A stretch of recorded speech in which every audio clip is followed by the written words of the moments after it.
Hindi lamang ang mga BBM gang at loyalist ang may gustong matumba si VP Sara bago 2028. Yan din pong grupo ni Risa Ontiveros.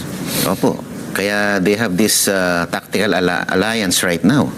Na they have this common foe that they have to defeat in 2028. And they're trying to do that sa impeachment. Kasi pag i-election mo ngayon, sinabi na ni former Senate President Franklin Drilon at ni former Ombudsman Conchita Carpio Morales na VP Sara is the woman to beat kung mag-election tayo ngayon.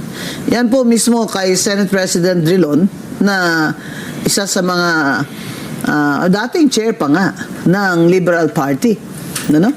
Kaya ngayon awkward yung para sa akin na awkward yung Liberal Party kasi dati talagang on its own position talaga siya versus Nationalista Party doon sa kay Duterte versus Liberal Party, ganun. Ngayon may koalisyon na sila sa mga kaliwa. Ito yung Risa Ontiveros sa Akbayan Party. So, do you think that coalition is going to be enough to defeat Vice President Sara? Sa akin po, matatalino na ngayon ang mga botante.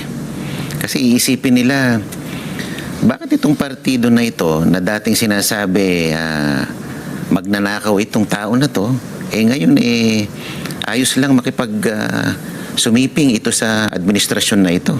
Parang lumalami ang kanilang paninindigan. Sabi nyo, ganito, magnanakaw siya ngayon. Hindi kayo makapagsalita. Dati, never again. Oh, dati never again. Ngayon together again. Together again. Diba? So, together again. Sana pong mag-isip yung mga tao na ito bang mga ito dapat ba bigyan ng kredibilidad? Dahil kumbaga sumisiping ka sa dati mong kaaway para lang magapi itong malakas na kandidato. Matindi ang mga pinaglaban nila. Tapos bigla ngayon ayaw na nila ng BBM resign. Opo. Napansin ko, makabayan lang ang nagsasabing BBM resign o Sara resign. Ang Akbayan ay hindi nagsasabing BBM resign, which is an indication for me na meron na nga sila.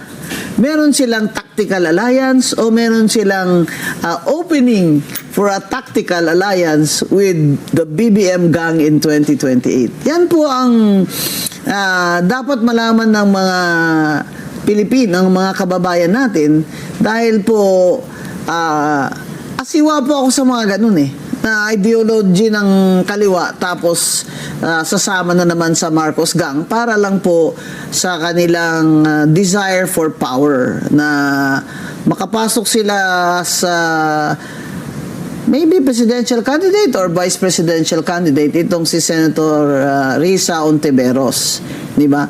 Kaya dapat ho alam talaga ng mga kababayan natin yan. Buti po kayo, Attorney Guanzon, consistent na naninindigan. Kayo stalwart ng Liberal Party pero pag ayaw nyo ayaw nyo talaga. Lalo na kaming generation namin na dumaan kami sa martial law, nag-sacrifice kami, may mas mga